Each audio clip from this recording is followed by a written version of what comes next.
This episode of the Grappler Union podcast is brought to you by Diamond MMA. Start protecting your boys with the best groin protection on the planet. Black belts such as Gary Tonin, Eddie Cummings, and Joe Rogan all trust their family jewels with Diamond MMA. Enter the code Grappler Union at checkout and save 15% off all your Diamond products. Go to diamondmma.com today. Hey everybody, welcome to another episode of Grappler Union Podcast. Paul Maloney alongside Anthony Zito. On this episode we have Matt Leighton in studio. Matt's a brown belt under Mark Vives. He's a 2017 European champ and he's a 2016 no-gi world champ. Also in studio, Matt's white belt girlfriend, Maria Bascom. Enjoy. I need the 6 minutes. That's what happens in that 6 minutes. You told me using any technique that works. Never to limit myself to one style. Keep an open mind. We're not here just to take part. We're here to take over. In order to become more peaceful, in order for you to become better and strategize your life. All right. What's up, everybody? We got Matt Leighton in the house and his girlfriend, Maria Bascom. Bascom, yes. Bascom, yeah. Thanks for coming in, guys. Yeah, thanks for having us. All the way from Iowa City, right? Mm-hmm. Yeah. Iowa City, Iowa. What are you doing in town? I'll be here to fly out of Chicago for the Pans to Cali. Uh-huh. So just came a few days early, get some training in, hang out. Gotcha. Yeah. So it's just easier to fly to Chicago, or? Yeah. In Iowa, we have a small airport with 5 terminals, and so if we fly out of there, we're just going to connect in Chicago anyway. Yeah. And so driving here is a little cheaper, and get to come hang out with people instead of connect, hang on the airport for 20 minutes, and then take off to Cali. I gotcha. Mm-hmm. Yeah. And you did a couple of privates before coming here tonight? Yeah. I got some training in with a couple of people. Knocked out some privates during the day. It was awesome. Hang out with, a lot of those people I trained with before I left when I was living here. So it was nice to see them again, train with them a little bit again. Nice. Over at New Breed, right? Over at New Breed, yeah. Yep. Is it just nuts over there right now? Everyone getting ready? Everyone, getting ready for the Chicago Open. Yeah. Yeah, it is. It's intense. Everybody is hyped. Mark is hyped. Mark is, an intense person. Yeah. So he'll get all those guys riled up. Yeah. Mark's awesome. Yeah, he is. He started like a competition kind of class, just Sundays. Just open to everybody in Chicago. Yeah, I saw that on Facebook. Yeah, he just wants as competitors many people. only. Yeah, to be honest, anybody can go in there as long as you're ready to, scrap it out. He wants anybody. Yeah, yeah. That's, Is it like a formal class or is it open mat? No, it's a fight to the death. Is that what it is? Okay, it's a kumite.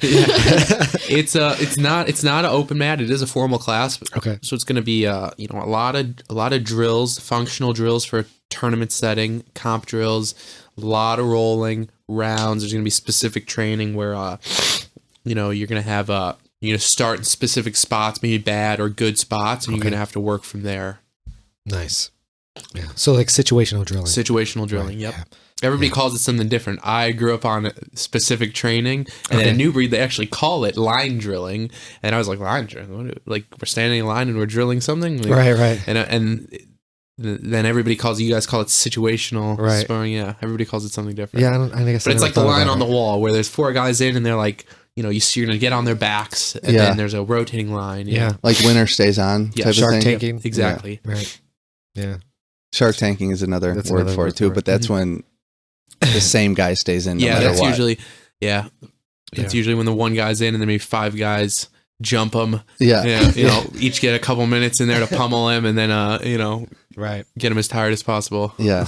Yeah, we're doing a lot of that at Mineco's right now. A lot of like situational, a lot of training, a lot of good stuff, a lot of sweeps. We did a lot of sweeps tonight. Absolutely nice. So that's really, I'm still learning a lot. I don't know a lot of the names. We did one pendulum sweep. Okay, pendulum sweep. Nice. I don't know what this other one was called, but I wish I could describe. So basically, where the guy's grabbing your collar, right? Like full grab, and he's got your hand. Okay. You'll double grip the one sleeve. Mm-hmm. You'll still attach in guard. You'll shoot your hips up, come under his leg, kick his leg out, and while you like bring your hips down, then I think I know. And your guard's closed almost the whole time you mount. Until you mount. That's right. that. So I've heard that called multiple things, but I know it as the waiter sweep. A lot of people know it as the sweep? waiter Okay. sweep. People know it as the muscle sweep, or actually Devontae Johnson. When I was at the Canadian National Pro last weekend, he had done that sweep, and myself, Devontae Johnson from Unity, and then Michael Sheehan. He's from a school called Action Reaction in Toronto, and we were all arguing about the name of the sweep. Oh, really? Devontae did, yeah. Mike called it a muscle sweep, and I called it a waiter sweep, and then Devontae called it something else. But Yeah. yeah, It's a good sweep. It is a good sweep. It's Yeah. a really popular sweep from closed guard. Yeah, when yeah. when your opponent stands up, absolutely. Yeah. So we'll see if I can pull that one off. There you go. So I'm not a wrestler. Okay, I'm putting it out there. Everyone knows that already. But so I'm not really focusing too much on takedowns. Right. So I'm probably gonna be the one pulling. Pulling guard. Yeah. But being small, I always get stuck on the bottom. Okay. In the gi, I can't really work a lot of games, so I need that sweeping. Mhm. I need those sweeps. Right. Yeah. So you can get on top and pass, or Exactly. I don't really have when I'm on top, I feel like I give enough pressure to stay there, Mhm. and I'm pretty agile enough to not get swept over unless I'm going for something. Right. I'll allow someone to sweep me if I can lock in a triangle, an arm bar. I see. I'll roll into it. Right. But getting that position from standing is difficult for me. Right. You know, I usually sit back. If someone's coming on top, I'll throw in an ashi, go for a leg lock, Right. or go to double outside, sweep them, get on top, or whatever. Okay. So that's my game plan. Yeah, Fine. there Just it so you is. guys know. All right, Nice. beat it. Your opponent's listening. Yeah. Come get it. That's awesome. So Ashi at 10th, because I understand. So 10th Planet obviously has a different sort of lingo for a lot of the techniques, and Ashi that'd be like very similar to a single leg X position. That's like you have the one leg.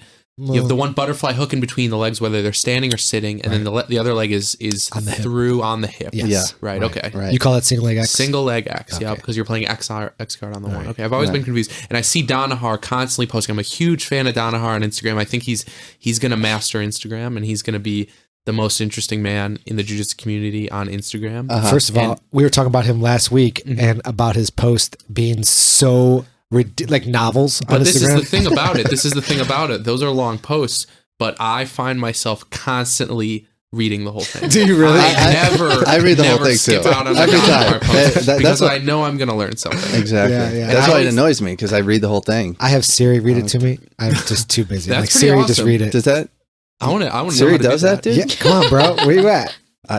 What do you just tell her and read Yeah, John I Donahar's highlight it, and then speak it. Oh, okay, I'm gonna do that. I'm gonna try that. That's awesome. Really? Come on, Paul. Where you at? You know what? Can she do it in an English accent? She can. or Or where's You he can from? change.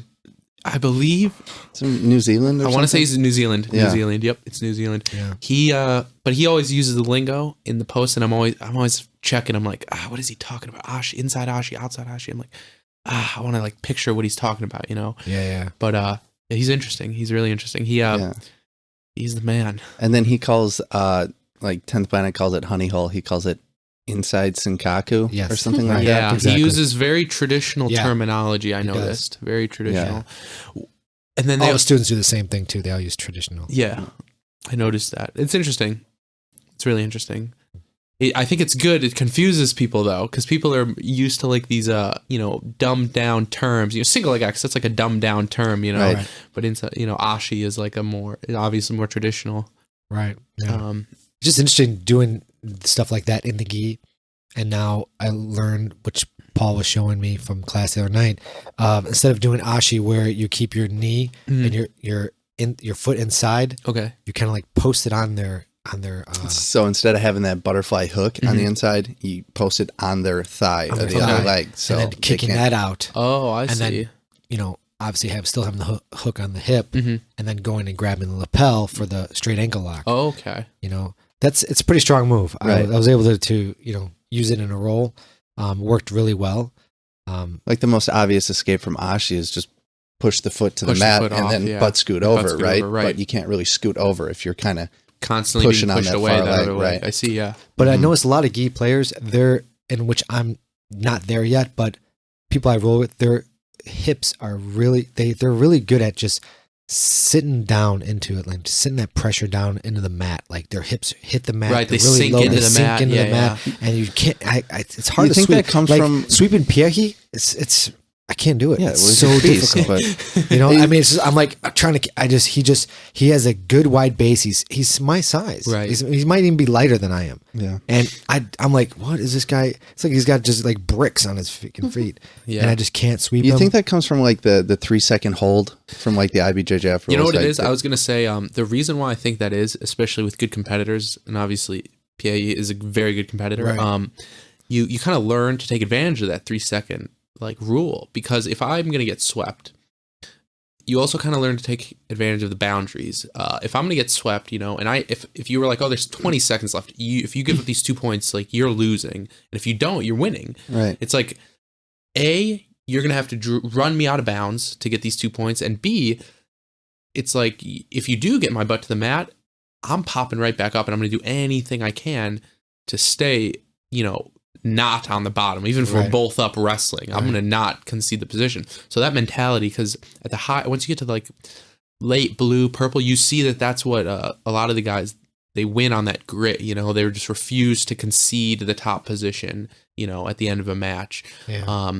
And so I think the good competitors are really good at that. So in the room, they become so hard to sweep because they just have built this habit out of not conceding those points. Yeah. And so unless you're willing to drive them off the mat or drive them across the mat to get your 2 points, it's going to be real tough to get those 2 points. Right. Yeah, that's actually, I concede a lot. Mhm. You're right. That's exactly Yeah, right. I mean, because I'm just used to like playing open guard, like in no gi. I'm That just and, like, like, come on, get it. I don't Right. really care if you're on top, mount me. It doesn't even phase me in no gi. Yeah. But that gi is and not then like that. like collecting a leg as you're being swept over. Yeah. like it's very common Yeah, from yeah, no gi. conceding. That's really good. Actually, that's man, I never thought of it that way. And in the gi game, it's the big difference between like an EBI style like sub only, like points don't matter. So like you just said, like getting mounted.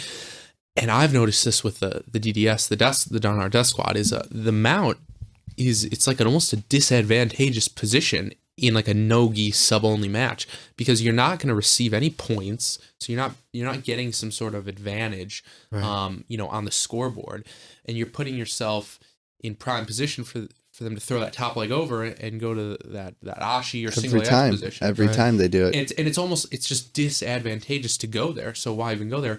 And then going back to the gi players, they value even like an advantage so much, because a lot of times it comes down to that at a higher level, that they're just so preconditioned to valuing those points and those advantages so much more. Because I know as a competitor, when I roll with other competitors, especially my day-to-day in Iowa, I'm constantly, I can't turn it off. I'm constantly keeping track of points and advantages in my head.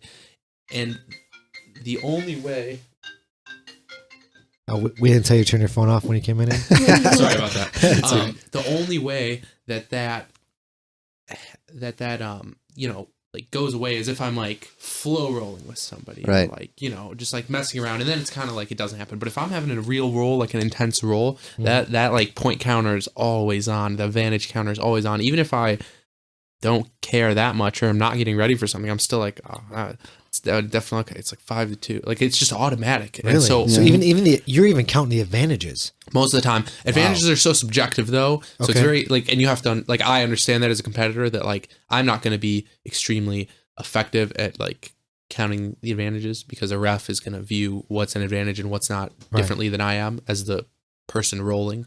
But yeah, I'd like try my best, because you're going to have really tough training partners who are like your similar skill level, and it's just going to come down to that each roll, and that's you got to have that competitive nature, I think, to like constantly, if you keep track, and if you lose, you're like, next time I got to do better, I got to Right. fix what happened, something, I lost a game, it's like a game of inches, and I lost the game of inches. How can I win the game of inches next Right. time? Yeah. So, but that's why I think, the good competitors, that they sort of, you feel that, whereas if you train, like maybe in a no-gi setting with a bunch of guys who they're still competitors, but they're preparing for a different rule set, like a sub only rule set where a sweep it's not valuable. It's worthless, so conceding or taking the top position it's dependent on how available the submission is to you. Yeah. So it's just different, completely different. Yeah, that's true. That's a good way of looking at it. If you were, for instance, do you ever have that battle in your head, like where you take mount and like the arm's right there, but you didn't hold the 3 seconds? Do you consciously go, okay, hang on, let me get the points first and then work the arm? But you're also, that 3 seconds is also giving him a chance to, suck his elbows in and start defending. Absolutely. So that's like the dilemma, right? It's like when you compete, or when you're preparing to compete, what do you do? Do you slowly take your time getting through all these positions and give up on maybe some opportunities in transition to get to a more advantageous position, or maybe even a submission? Or do you, leap at those opportunities with a disregard for the points you may or may not receive? And to be honest, in my training, it's all just dependent on the situation. If I'm really sure I'm going to get a submission, then there's no reason to get the points for like the back or something, or vice versa. If I am really not confident that I'm going to get a submission in a certain position, then why jump on one? If I'm inconsistent there normally. Yeah. So it's that split second decision that you just have to make. And it's always going to be different, in training and in a competition setting. It's always going to be, it depends on the score too, right? I mean, absolutely. if you're up by 10, screw it, go for the armbar. Or it depends on the rule set. If you're in a sub only situation, it's like, why, you don't need to hold at all. So there's no reason, you got to be jumping on opportunities. Or these fight to win rule sets where it's sub only, but it's a very short time, right? It's 6-7 minutes or something, maybe 8 for black belts. Right, exactly. And I've thought about this rule set and strategized for this rule set a lot, because I've fought on a fight to win, and I've seen that they're blowing up. They're doing awesome. The guy Seth Daniels and his crew, the team No Sleep, they're amazing. They're doing such a great job. And I've just strategized for this rule set because I see people win and lose, and I see people who I think would win, lose, and I see people who I think would lose, win in the various ways, and I want to understand how and why, what the really good guy is doing wrong, what the person that was the favorite did wrong, what the person who was the underdog did right, And so one of the things I noticed is, and a lot of people have probably figured this out, with that rule set specifically, the name of the game is submission volume, like submission attempt volume. Right. If you can if I'm positionally dominating,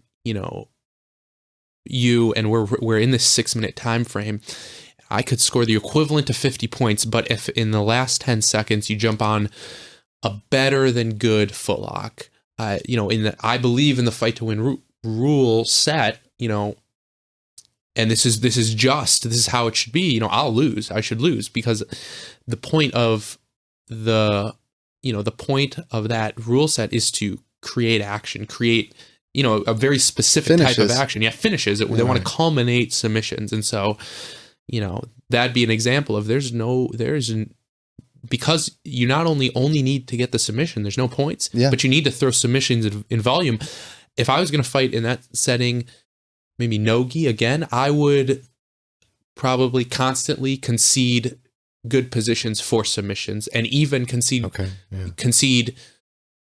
bad positions, like give up, a mount position, or give up the top of side control to roll for something, because it's just so much more advantageous to throw these submissions in volume at people. Right. Because that's what the judges are probably looking for. Absolutely. Yeah. And even one submission over none, right, regardless of the rest of the match, will win it for you, unless something crazy happens. Like I haven't seen it yet, but I could see like a huge throw at the beginning of the match equaling a kind of good submission at some point, but most of the time that doesn't happen. Yeah. Well, Vives' match, I thought he won that match at the second fight to win. The second fight to win. Which one was that? Was that the one in Texas? Maybe Texas. Yeah. Because it seemed like they gave it to the other guy, based on like the home crowd. I don't know. Team. It's just because I watched it knowing the outcome. Mm-hmm. I knew the outcome first, then I watched the match, and I was trying to be subjective. I'm like, okay, let me just see. And I was like, I don't know if I agree with that decision. Right. Because they kind of both went for, submissions. Right. They're both sort of like locked in, not really. Right. You know, it's kind of like it was like a just- 50-50. Exactly. It was like there wasn't a decisive winner. like one had a submission on the top part, the other guy had a submission on the bottom part. I don't know, man. You never know at that point when But it it's- wasn't even a split decision. That's what kind of, I guess that bothered It was me the unanimous most. It was unanimous decision? Oh, I decision. see. And that's kind of like, really unanimous? Yeah. Are you guys talking? Because Maybe the guy had a better gi, you know? Yeah, You never right. know. We never also know. just saw that Leandro Lowe fight that you thought Lowe would win. did you guys watch the 5 Super League I this did weekend? not. No, I We didn't missed catch that it. either. So Tarsus Humphreys, he's like a legend of competition jiu-jitsu. He beat Leandro Lowe by decision, and it's just like the fight to win rules. It's very similar. Their criteria might be a little different. They might have some different rules. I don't remember reading the rules. I watched the event, and he beat Lowe because even though, and that was a little weird because Lowe did throw up one. I'd say it wasn't quite good. It wasn't a good submission. Like he wasn't going to get it. It was like an omoplata from the guard. But Tarsus didn't throw any submissions at him, and he didn't even dominate him positionally. He just kind of stuffed everything Lowe was doing, and I didn't understand the decision. They gave it to Tarsus. Sometimes I think when really big, not big names, but like those top guys, they fight like Tie goes to the champ. yeah, the top. Well, usually that's it, right? But I think it's the opposite. Like they are like if this guy was if this guy's supposed to be better. So if he couldn't definitively what beat you're this saying. guy, like Yeah. why not? Like they're like I think what was going through a lot of those judges. I think it's 3 judges that decide, Yeah, and I right. bet you anything that what went through those judges' heads was, Tarsus deserves it because he kept it so close. Like he kept it so close, and he shut down everything Lowe does. I mean, I don't know how often you guys watch Lowe, but that like very rarely Right. happens to Leandro. He usually can pull something off, in a Right. point setting. He'll make some points in a, if he needs a submission, he'll make a submission, he's so, but that's different. That's like contradicts what I said about fight to win, where it's just submission volume. Cause if that was the case there, Right. Lowe would have won with a one Right. submission, but and that's going back to the Mark thing. Like, you never know when it's so close, you don't know. And then you of course get like subjective judging, which like you hope it never happens, but sometimes it happens. Yeah. Yeah. So- Well, I think the thing with fight to win is that I know we've talked about this before on the podcast, but don't you say the judges sit together?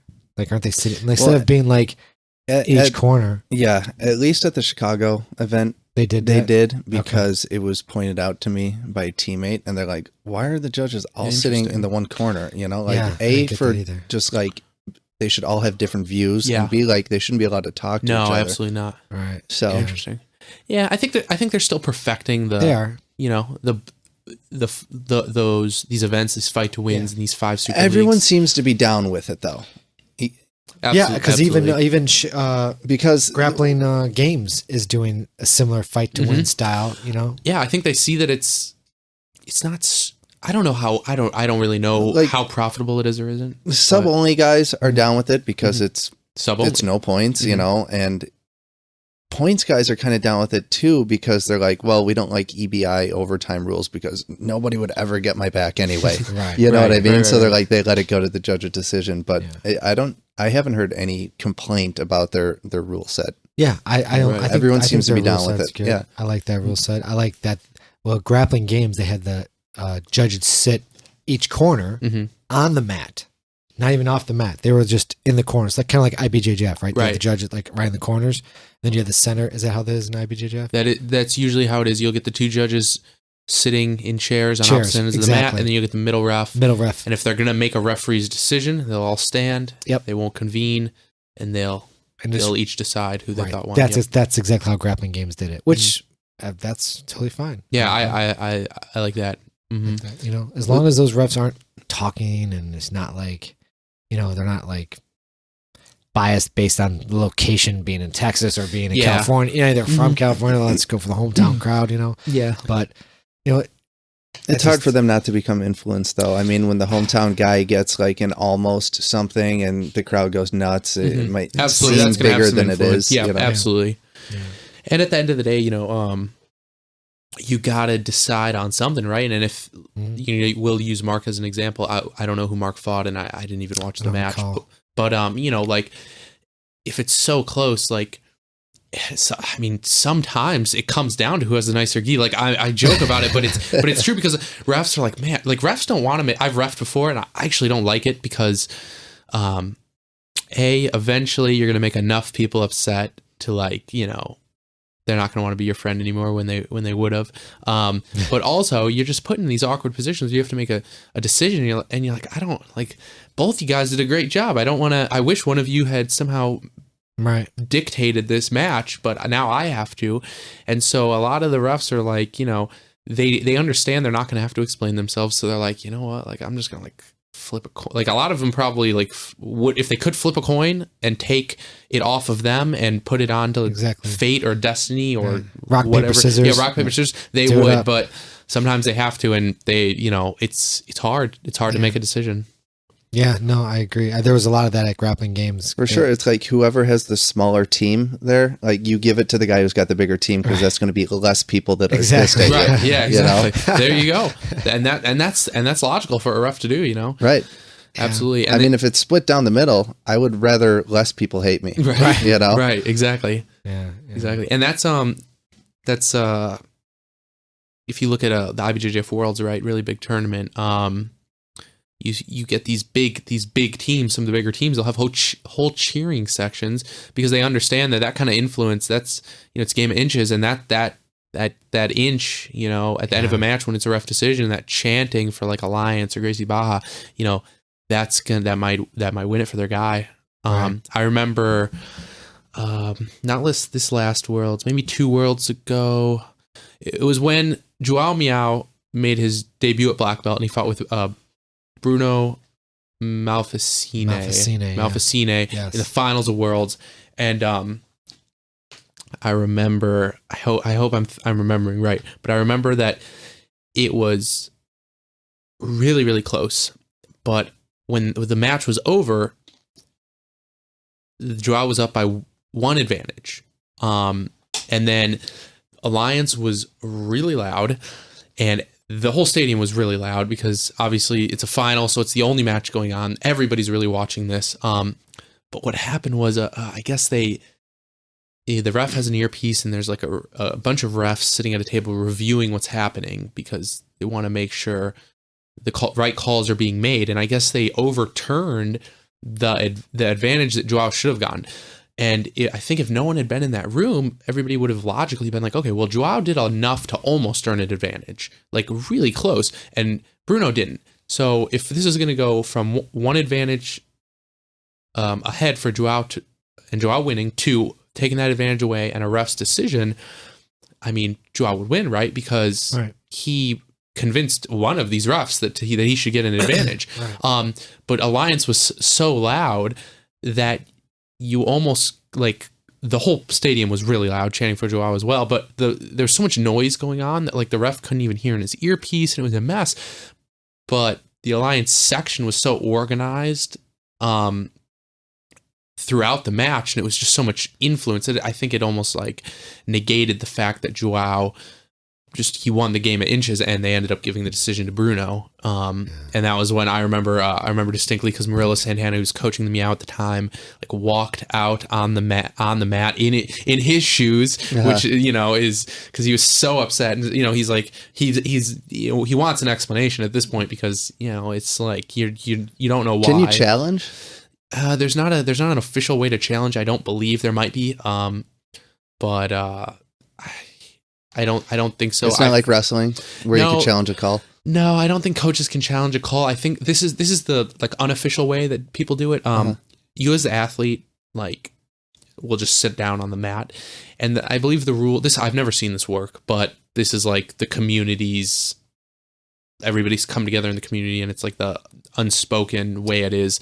But you'll sit down on the mat if you think that... In protest. Yeah, in protest. If you think a bad call happened and it dictated the match, and your coach, you'll stay on the mat, and the match isn't officially over. I actually have heard. I've heard of calls being overturned like this. I've never seen this work. I've heard of it working.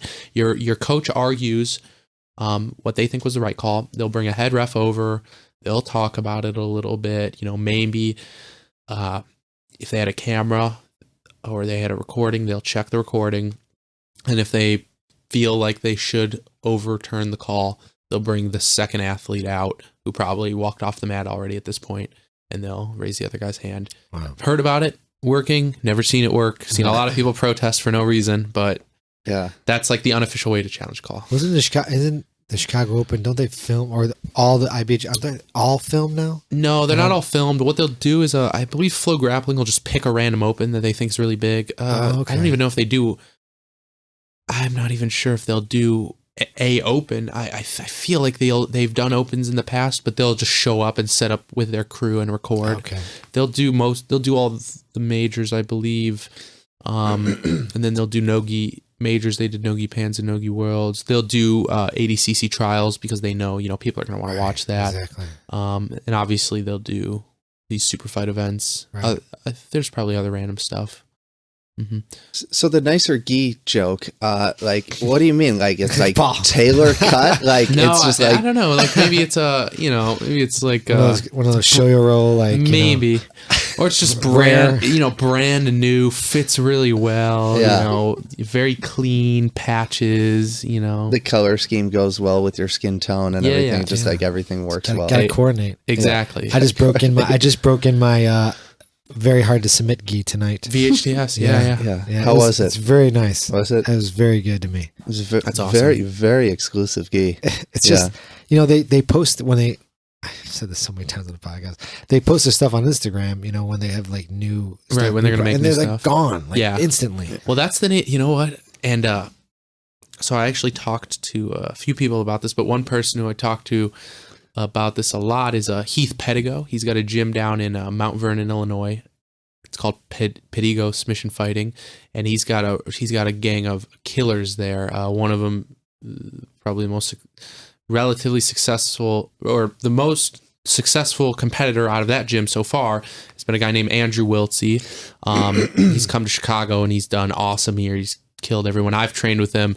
He's an animal. Those guys, all of them down there are animals. But anyway, they have a really good relationship with Bear, the guy from Show You Roll, and the guy who owns Show You Roll. And so they sort of like sponsor the gym, and they sponsor Andrew and some of the athletes. And he told me when I was down there for a week, and he was like, man, they could teach a class on supply and demand, because they set that standard, that limited release deal, which is now kind of like a lot of jiu-jitsu gi companies and clothing companies are going that route. Yeah. Man, that's the way, because it's just it's such a superior model to the, put a bunch of money into a product that you don't know, you're not sure, you hope that it'll sell, and then you just spam the market with advertising and marketing and try to get your product in front of as many people as possible and hope they buy it. But that's limited release, people want that. Yeah. I mean, it is a nice gi, It's because I remember it's a before nice gi. It's a before very you even nice gi. got it, you're like, I got my very hard to submit gi. It's on the way, and I'm like, It's on the way. like, okay, you're like, I'm so excited, it's going to be great. I'm like, how do you know? You're like, bro, they only made 50 of them or something. I'm like, so what? You know what I mean? Let's say I shit in a box and I said, hey, I'm only going to shit in one box this month. Who wants to buy it? Yeah. Like, Really? that doesn't mean, Are you really comparing that? it doesn't I mean, make it good. No, it doesn't make it good. Okay, but so it is good it's though. It's legit. It's Okay. legit. Have It's you guys legit. seen the new Assassin's Creed gi that was on the IBJJF website? No, I That did they're not. like giving it away. I don't even know, I don't know. what it is. I know what you're but- talking about. I've seen it. I haven't looked into it though. I haven't looked into Assassin's- it. The I video don't- game Assassin's Creed. Yeah, Yeah. the video Okay. game. And did they come out with a movie as well? They came out with a movie recently. Yeah. Is it out yet, or is I it believe just it's still- out. I believe it's out. Okay. I don't know. I don't know how well it did. I don't think it did very well, but Yeah. But yeah, they have. I don't know. Gi companies are going interesting directions. Got a lot of themed gis nowadays. Yeah. I know. Well, War Tribe. I just ordered my third War Tribe gi. You like their gis? I do. I Nice. do like their gis. They're tight fitting. Tight fitting? Like they're Slim fitting, maybe? Slim. Their sleeves are non-existent. Like you cannot. you could barely grip. Oh, that's a good gi. Yeah, there you go. I mean, That's is a good comp that gi. That's a good IBJJF comp gi. legal? I mean, cow terror, where is it? Right? Does it say? Did it say specifically? You know, I don't know if it said specifically, but I don't You got to know. watch out I'd for have that, bro. Gotta watch out. But you had me nervous the other night when I was wearing it. Paul's like, yeah, Andre like made someone change their gi because he's like, what kind of gi that can't grip? And I was like, oh shit, what if I roll with him? He's gonna be like, what the hell is this shit? Get this gi off me. But it was not that bad. You can still grip. Right. Yeah. It's just a lot slimmer. Slimmer, yeah. What do you wear, Matt? So I actually I was wearing Subculture, and it's like a brand, Just Roll. It's the same guy. Chicago based, right? Yeah, Chicago based. Nick Mitria, awesome dude. He's helped me out since the beginning, and until recently, I got involved with one of the Kings reps. Oh, nice. And so we're basically on like a trial period. They've given me a bunch of gear to rep, and so in the next few months, hopefully, I do really well. They're gonna. The plan is to try to get a official sponsorship from them, but cool. I'm making that transition. Yeah, I like the Kings gis. I liked the Subculture gis a lot. A lot of Chicago people have them because like they're here in the city. Like almost every academy I go to, I felt like I'd seen them, and they were good gis. They were good gis, but people kind of slept on them a little bit, I think. But I like the Kings gis that I got. They're awesome. Obviously, they're like I think like they're like a premium gi. They're like they're pretty expensive. They're nice. Yeah. I didn't realize that. They when you're a sponsored athlete, they actually customize it. Like they'll like really this is news to me. Well, They because want it to look good on you. well, yeah, they want to obviously. look like Cow Terra. Like he's not just wearing an A0. You know what I mean? Right. They're like They're sponsored athletes, and then there's right. exactly. Kyotera. Yeah. Right. Well, no, It's you know what I mean. I mean, like even Christian Woodmansey, he has a Hyperfly, and they custom made for him to fit. because he's a smaller guy. Yeah, Yeah, he's smaller than I am. What about you, Maria? Kind of gis you like?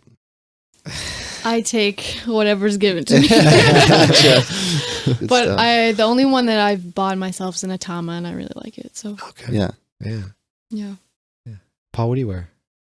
I have a Corral. I have a War Tribe coming, and I have Grips. Grips is nice. I like Grips I too. like Grips too. Yeah, they fit really well. Mm.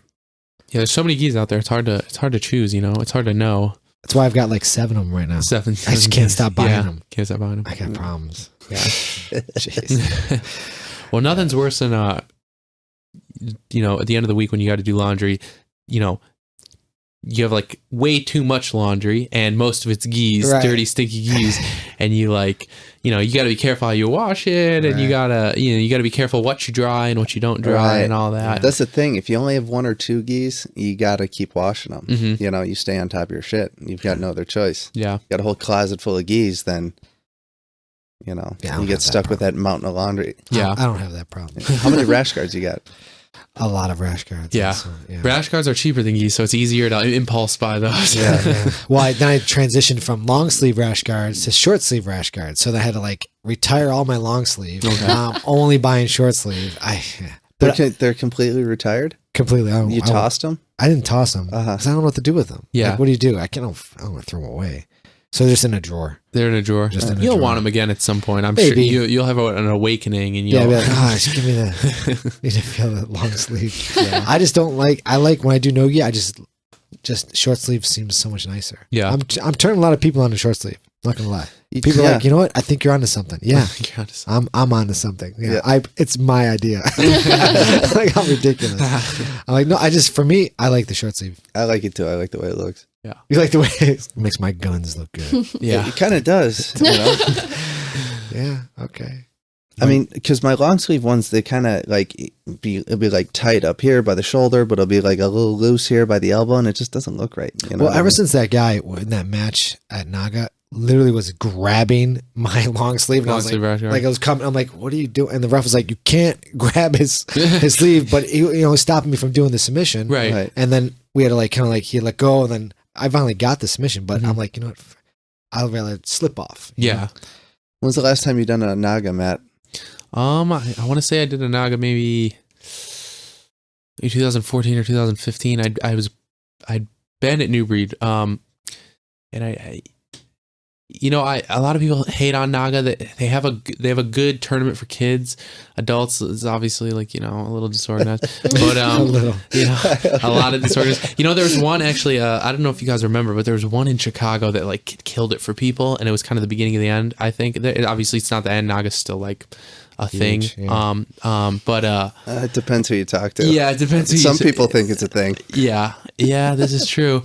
But anyway, I think it's a great tournament just to do. If I tell people who are trying to get better at competing, I'm like, you got to spam the comp scene. You got to do as many as you can.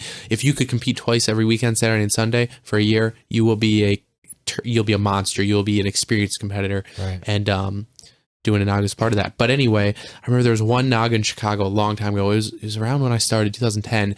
I remember people saying that they were scheduled to fight at 1, 2, 3 in the afternoon, and they didn't fight till midnight, 1 in the morning, 2 in the morning. And this Naga ran forever. And it just, people had their families there and their wives and their kids. People just left because they were I'm not waiting around. Yeah. And that was, I think that's the most disorganized one I've ever heard of. And I've heard, here and there on people from around the States, Facebook posts, hating on Naga about how it's run really badly. But to answer your question, maybe 2014, 2015. Yeah. So you're done with the Nagas now. You know what it is? It's beneath him at this point. No. They talk about Red Schaefer still does them. Because he's bored and he's coaching his kids there. Yeah. Maybe.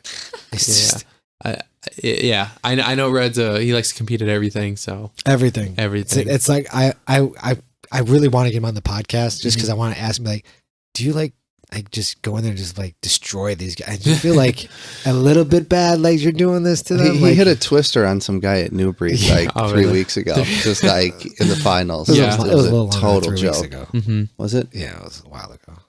But yeah, he hit the twister on that. I was but these guys they go against him in the absolute. That one guy was my size. Yeah, and he's going against Red Schaefer. I'm is this for real? Come on, man. He's this guy's a blue belt. It's right. I mean, I guess it's kind of cool. They get to roll. They get to compete against someone who has a ton of competition experience and test themselves against him. It's very unlikely they'd win, right? Very. I mean, probably impossible. Yeah. But you're not tapping that guy. Yeah, no. The thing that I don't like about Naga is I don't want to say I don't like it. I think what turned me off to it personally was I competed for a little while. I'd done it a few times at blue belt, maybe once or twice, and then I did it at purple belt once or twice. And as a purple belt, you'll just I just competed with blue belts, and I was oh, why? And then I kind of read the rules and asked around, and it was well, if you're a blue belt and you win the gi division at blue belt, the next time you do a Naga, it's kind of based on an honor system. You're supposed to do the next one up, right? Purple belt, and just keep going. So you can have white and blue belts in the black belt division, which is fine, but it's just not. You're you're not going to get a lot of higher belts competing because they don't. A black belt doesn't want to pay $100 and sign up for a tournament to fight one blue belt. Exactly. And so that's kind of what I ran into, and I was it's become. The $100 that I'm paying is not worth the 1 or 2 matches against, people who are much, who are much less experienced and less skilled than I am. It just doesn't make any sense, right? And so, which is a dilemma I have because I won expert division, and I didn't know this because they bumped me to expert, right? Because there was no one in my weight or age class, and now I won it, and now I can't go back down. You can't go back down. Yeah, I gotta fight, but I'm a blue belt and I'm fighting at an expert now. Right. It seems. Well, realistically, it's you could probably do a bunch more Nagas and you could never, have to worry about fighting someone who's way out of your league. It's Naga. You don't get a huge talent pool there, right. But you want to. The reason you don't have that in these more professional tournaments is because, it's not, it wouldn't be a good experience if you went and competed against like a black belt who's been training 15 years. Right. It's like a, it's just too big of a jump, you Right. want to slowly inch your way up and get there. And they don't have enough steps for enough levels, you're just kind of like thrown in there, and then like you win a few nagas, and then now you're in the highest division, where there's no ceiling, and it's just there's not enough like baby steps. It's like swimming with the sharks, but not really, because the sharks will usually not do naga. Right.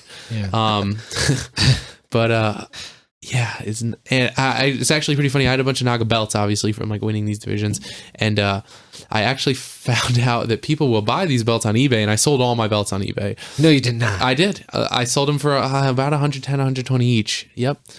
I was gonna say, All right, there you go. that naga belt over there is worth it's worth at least the entry fee. Wow. And Sweet. that's the other thing that made me think, because I saw that and I was like, I might sell these, and I have a box of medals. I don't like to put my medals out. And it's because I think It's humble. Yeah, I have a few medals out, like the really important medals. Like 3 or 4 really important medals I have out. What are those? Which ones are those? Just the major. I have 2 Nogi Pans, Nogi Worlds, Euros, and then actually the Canadian National Pro medals. Like the medals that have a lot of like they were big goals of mine, and I reached those goals, and so I have them out to remind myself that Nice. any goals I have I can reach. But I don't like to put all the medals out, because a lot of them are like dinky little medals, and like you see all these medals, and you like, I think it teaches you gotta be careful, because you constantly see these medals, you're like, I'm a killer, I can never lose, I got all these medals, look at this. You want to it's like that Jay-Z song, First Song, where it's like you want to treat your first like your last, and your last like your first. Like I want to wake up every morning like I never won anything, and I need to work hard and win everything. Right. And so anyway, I keep them in a box, and I kept the naga belts in a box, and I was like, I like realized I could sell them, and I was like, and I looked at them, and I looked at the medals, I was like, those medals are worthless, but there's a lot of those medals I wouldn't sell, because they have like value to me. They remind me of like a really tough bracket that I wasn't sure I could get through, and I got through, or competing against someone who I didn't think I could beat, and I did beat. But those belts didn't represent that at all. It was those belts. Literally, I looked at them and I was like, man, I beat a like blue belt who was like 3 weight classes lower than me for this belt, or like I remember I went to Florida for like 2013 or 14 Miami Open, and I won the Miami Open. It was a purple belt, one of my first ones, a purple belt. Won the Miami Open, and then the next day I heard there was a Nagano. I went to do the Nagano. I was like, okay, like Florida, there's a lot of jiu-jitsu here. Jiu-jitsu's been around for a while here, and there's a really awesome scene in Florida. And I was like, I should get some good guys. And I go there, and I fought a judo black belt who was terrible, and I beat him, of course. He didn't know any jiu-jitsu, and I'm not saying like judo players aren't good grapplers, but I like pulled guard immediately. Like he didn't have an opportunity to do any of the techniques that he was efficient at, and like I don't know, triangled him or something. And I could just tell he didn't do much Brazilian jiu-jitsu, and he was like, just wasn't sure. And then I fought a guy who didn't even have a gi. He had to borrow a gi from a friend, and he didn't even have a belt. It was a yellow belt, and then those are the 2 guys I beat for this belt in Florida. And I was like, and that was again the beginning of the end. I was like, beginning of the end for me for Naga. I was like, why did I just paid another $100? Like I guess it's 2 more comp matches, but come on, like this is not valuable experience at all. Yeah, well, I think there's a lot of also at those tournaments like Naga and the New Breed. I think, and I don't know about Grappling Industries so much, but it's probably prevalent Grappling Games either. A lot of wrestlers show up who aren't belted at all. You know what? And they just go in and just do their wrestling. Yeah, like just wrestle. I noticed that, and I was actually talking to a friend of mine, Jim Kelly, who's a developmental coach. He was a coach for the Eastern Iowa Wrestling Club, which is a feeder program for the Hawkeyes. It's one of the Brands Brothers club, and he teaches for them, and he's an awesome wrestling coach. He's awesome at jiu-jitsu. He's an awesome human being. And he was telling me, like, I was sort of telling him about that. I don't know how it came up, but I was like, man, some of these dinky tournaments, these Nagas, like you'll get these high school wrestling coaches bring their kids who only wrestle in there to like test their wrestling against these jiu-jitsu players. And he's like, that's the stupidest thing as a coach, as a wrestling coach, that's the stupidest thing I've ever heard. And it doesn't make any sense. It's like, why would you do that? Like it's, I don't know. The tournament attracts that kind of, I don't know. I don't want to say ignorance is like a bad word, but the lack of knowing, these coaches, they don't know any better. They don't know that this is a grappling tournament. Their kids don't know any better. They're just kids listening to their coach. Right, and so right. the type of people that are attracted, that gravitate towards a Naga, it's like I don't know. I don't think it's like a good representation of the jiu-jitsu community at all. There's definitely a white trashy vibe to it too. Like absolutely. I've Paul, just say definitely, it, Paul. Yeah, Tell us how you really feel. I've definitely seen more mullets at Naga than I have at any other jiu-jitsu tournament. Yeah. Let's be real It's here. not only that, but in business, Naga's been around for quite some time, right? Mm-hmm. Their logo hasn't changed, and I'm not a big fan of their logo. You don't like the flames coming out of the lettering there? Yeah, it screams like you said. It doesn't. I think if they rebranded It it'd like probably when be they a lot pull up better. in their trucks, it looks like fucking NASCAR just It came does, to town. yeah. Like that's why there's so much white That's trash right, there. That's right. But I mean, I think that they should probably think about it like a redesign. I mean, UFC changed their logo up. All these places. I've even in my company's been around 15 years now. I've changed my logo. Just because you just gotta kind of freshen You things have up. to, yeah. Freshen it up. Coca-Cola, all these big brands do it. Mhm. It's just something that goes with the times. I mean, you can't have a logo. The Naga logo looks like it's from the 90s. Yeah. It just doesn't look I aesthetically nice. I agree with you. Yeah, but people get like, oh, we got it everywhere. It's gonna be so hard to redo. Well, you just gotta do it. Yeah. I mean, everyone we talk to, I've had some weird experiences at Naga just with the time and all that stuff. But maybe to kind of like push out that old like vibe, just freshen up your look. I don't know. We'll see if that happens. Yeah. We will see. He listens to our podcast, so Yeah, for sure. You should get in touch with the guys from Very Hard to Submit. Yeah. Just 4 letters. That's their logo. That could Yeah. use a freshening up. that's actually pretty clean. I know it is. It's It is clean. It's a very cool nice. look. It is very But nice. Matt, what brought you out to Iowa City? Because you're from here originally, I'm right? from Chicago originally, yeah, and I started training here and lived here all my life. So my friend John Gutta, he's a black belt. He's affiliated with Mark. He has his own school out there in Cedar Rapids, Tipping Point Brazilian Jiu-Jitsu. That's his academy. But he also runs the club. There's a club at the University of Iowa, huge club, tons and tons of people. We'll usually get like on a Tuesday or Thursday night, we'll get 50, 60 people on the mats. A jiu-jitsu club. It's a jiu-jitsu club, a university Really? club. Do you get a credit for it? Yeah, they paid. Or credit for the club. Yeah, well, So like- there's a class also that they can take that they'll take for credit. Okay. That's obviously much smaller because there's a cap on the class, like 30 people. But he runs that as well, and so he has his plate full. He also works a full time job. He's a very busy guy.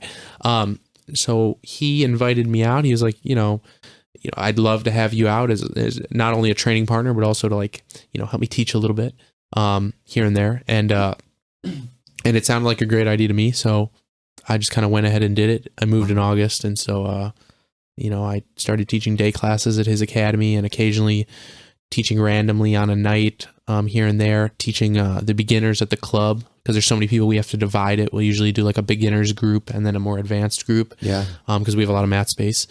And then I sort of act as like a TA almost for John in the class. I just sort of am there to like help demo, help walk around and make sure all the students are getting, the technique that they go over that day. But I So jiu-jitsu's kind of blown up on the college scene then, huh? a little bit. You know what? It's very abnormal at the University of Iowa. It's a testament to the work John's done. He's the nicest guy ever, and he works really, really hard. And he's been working there for a really long. He's been putting in work for himself, training wise, but he's also been investing a lot of time in all of his students and building these programs.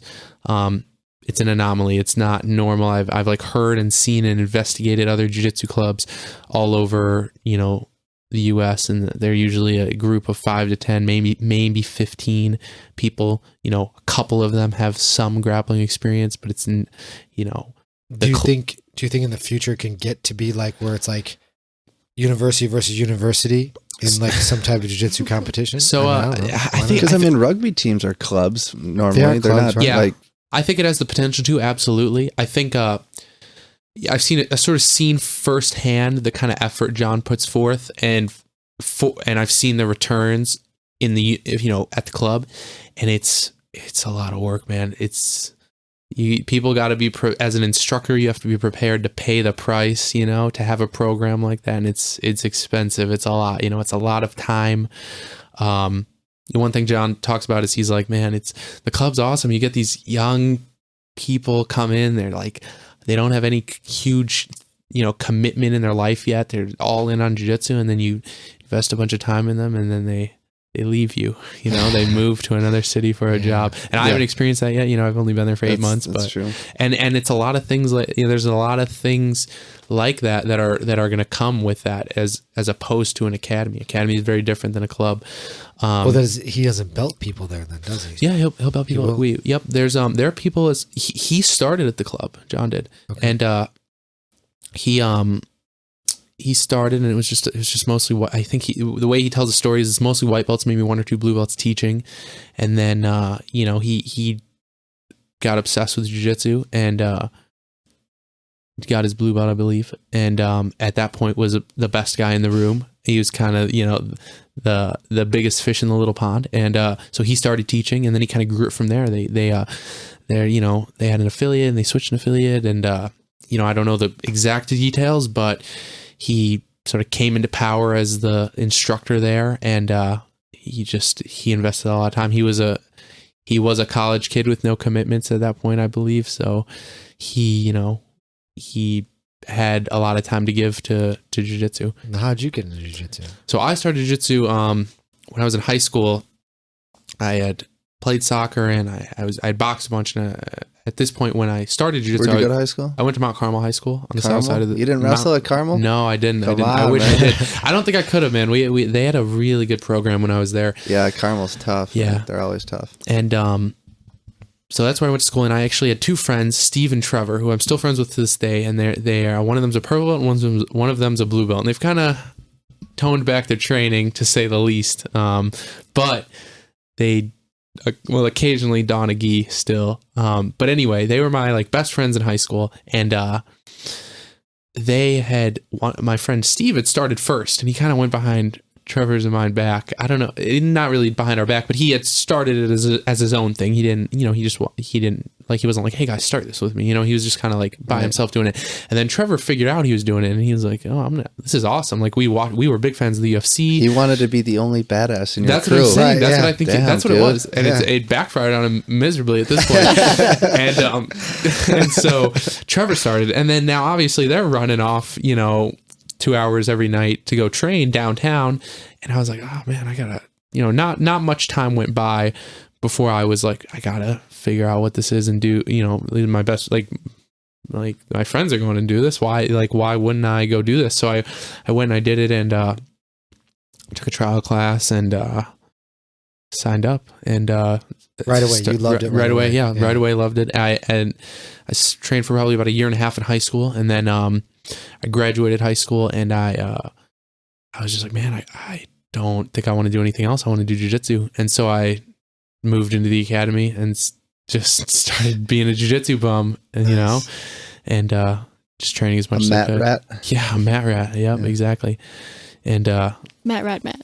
yeah, but yeah, that's how I got started. It was mainly my friends. I think if I'd been a little more resourceful, I would have eventually looked into MMA schools or jiu-jitsu schools, or done some research. But they did that research, Steve and Trevor, and they found the school, and turned out to be an awesome school.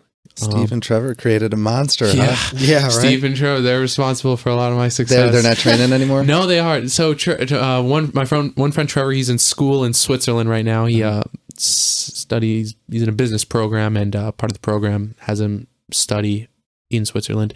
And he's a purple belt, but he's had some injury trouble recently, so he's kind of off the mats. But I think he's trying to get back. He's training a little bit now, but not too much. And then Steve, he still lives here in Chicago, but he has a full-time job, and he is a blue belt. He's like a 4-stripe blue belt, and I'm always joking with him that man, if I catch him in a gi, I'm gonna promote him now, because I'm a brown belt now, so I can promote him to purple, right? And it's still legal. But anyway, I don't think he trains. I don't think he trains much. He needs to, but he'll occasionally stumble into the academy, hang out for a class. Yeah. But they still train. And then shortly after that, I got my brother into it, and he still trains a ton. He goes to Oakton Community College up like northwest suburbs. So he's in school, but he also trains. He gets his 5-6 sessions in a week. And now you got your girlfriend training. Yeah. Now what came first? Did you train first? She was already training. I was training already. Yeah. I I actually, I transferred to the University of Iowa, and I was like, I gotta join a club. I gotta work out somehow because I'm terrible at motivating myself. And I just tried out the jiu-jitsu club, and just kept going. And then Matt moved here in August, and I'd already been training first semester in the summer, so it was great. It was great training jiu-jitsu or meeting Matt? I mean, both, really. Is there a lot of girls in that class? There's a decent amount. There really, really is. I think there's one girl, a pro belt named Claire North. She's awesome, and she's the one who really made me come back. Okay. And she's the only pro belt girl, and having that influence really Lauren brings girls in. Excuse me. There's another pro belt girl. She was recently promoted. But now we have a really decent amount. We have about 10, 15 girls. Oh, wow. Yeah, I Nice. was gonna say Maria doesn't do it justice because she's spoiled by the club. But Really? as you guys kind of know, Yeah, that's it's hard to very retain rare. women in jiu-jitsu. It's hard, to build a good like women's team. A group of women who you really enjoy training, you get good training. And there's a lot of reasons, but Iowa is awesome. There's like at least close to 10 girls most classes, and so Probably less distractions out there too. you think do you miss the big if city? you go to the university, there's there's less distractions because I'm 24. I don't go to school. I just focus on jiu-jitsu. Right. So it's like I attribute a lot of my recent success to like being hyper focused. Like if you go into my room, for example, there's whiteboards and it's all jiu-jitsu related. It's a calendar with only, it's all my jiu-jitsu stuff on there. Do you have a jiu-jitsu dummy as well? No, I don't have anything like that. Eddie Cummins Eddie Cummins like locks himself in a basement and eats like cereal and like plays with his jiu-jitsu dummy like all day long. That's- like mad scientist weird. shit. That's Yeah. actually Weird. crazy. Like Please beautiful don't do that, mind. man. Like Beautiful Mind. I actually think I have something better than that. So I live with John and Claire. John and Claire are they're engaged. So John's black belt, Claire's purple belt, and I live with them. So all the time talk about jiu-jitsu, something's going on, jiu-jitsu, watching an event, watching fights. So I think if I could, if I pushed harder to constantly grapple with them on the living room floor, I could. But yeah, it's just easy for me to be hyper focused. I think if you're a student, it's still pretty easy, but obviously there's more distractions, when you're like in college and you're like taking classes and you're still figuring out what you want to do. It's easy to like, at the university, it's a big party And school. you're partying, yeah. You can party. sure. And for me, it's like, it's not that I couldn't do that. It's just like, it's like, I mean, you're a young guy. Do you party a little bit, or are you just like pretty? You know what? I'll go hang out with people, but I don't really. Maria's party. shaking her head. Yeah. No, you're straight edge. Yeah. Stuff. There's a big. Well, that's the thing. For me personally, I can be hyper focused in Iowa, but I feel like if you were into partying, Iowa could be a place where you get a little bit sidetracked because you can. It's a big party school. You can constantly go downtown Iowa City and go to the bars and hang out. But I mean, honestly, for a lot of students that I talk to, we go to jiu-jitsu and that's like the relaxing part of our day. Like we have a hard day of classes and we want to work off all our stress. So Right. Yeah. Unplug, right? Yeah, Totally. for like, sure. Jiu-jitsu is like Exactly. there's nothing else you think about when you're doing jiu-jitsu. Yeah. That's all. Like I'm so like in this class, like I'm not thinking about work for sure. and nothing. I'm just concentrating on jiu-jitsu, and that's what's. I don't know how it is with other sports. I don't really do too many other sports, but with jiu-jitsu, I just find that like that serenity, like you're just in there and you're just unplugged from phone and Instagram and Facebook and all the other shit. And you're just concentrating on those techniques, and when you're rolling, you're not thinking about anything but the roll. Nothing. Yeah. No. it's really interesting. You work out with the wrestlers over there? No, I can't. So we just recently added a wrestling program, and I'll probably take advantage of that. But obviously, with it being a really big program, to get access to the college guys, you got to go through a lot of red tape because of the NCAA. They have really strict regulations. Even the guy I mentioned, Jim Kelly, he's a coach.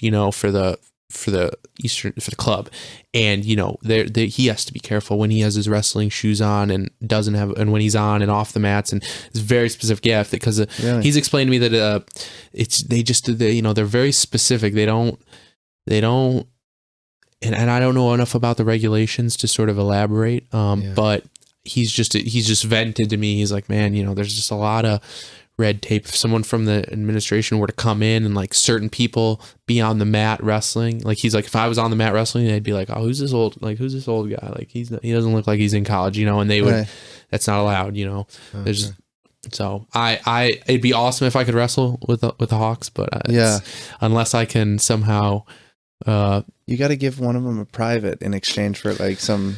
Actually, so that would be awesome. But John has a funny story. Do you guys know someone named Tony Ramos? He went to Iowa and wrestled for the Hawks. I don't know his stats, but he was a good wrestler, like to say the least, if not great. And he's still wrestling now. For like world titles, like basically, the highest level. And he, one of his first days, John told me he got an email from Tony Ramos wanting to join the jiu-jitsu club as like a side thing. But Right. I think what happened was the Brands brothers told him, no, you're here to wrestle. Right. Yeah. Right. But I think it'd be a good investment. Because what I noticed the trend with a lot of wrestlers is they wrestle, and even if they're like top level, they're gonna have, their career is not gonna last super long. Right. Some of them it lasts really long, but most of them it doesn't last very long. And so what a lot of them do, or what the trend is after they finish their career wrestling, they've still got an athletic career. They're still athletes. They're not old and broken down. They're in probably like their mid, maybe late 20s.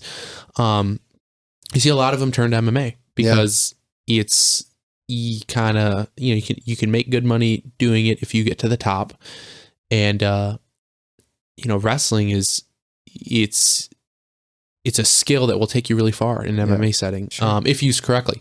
And so I think it'd be such a good investment if I was a wrestler, or if I could, based on what I know, if I could give a high school wrestler a piece of advice, if your goals are to be the best wrestler in the world, train wrestling as much as you can, but like do jiu-jitsu, like no-gi jiu-jitsu like twice a week, because in a couple of years you'll be like a blue or purple belt, and then if you decide to do MMA, you're gonna have such a head start on your counterpart who also wrestled, who didn't do those 2 classes a week. It's important.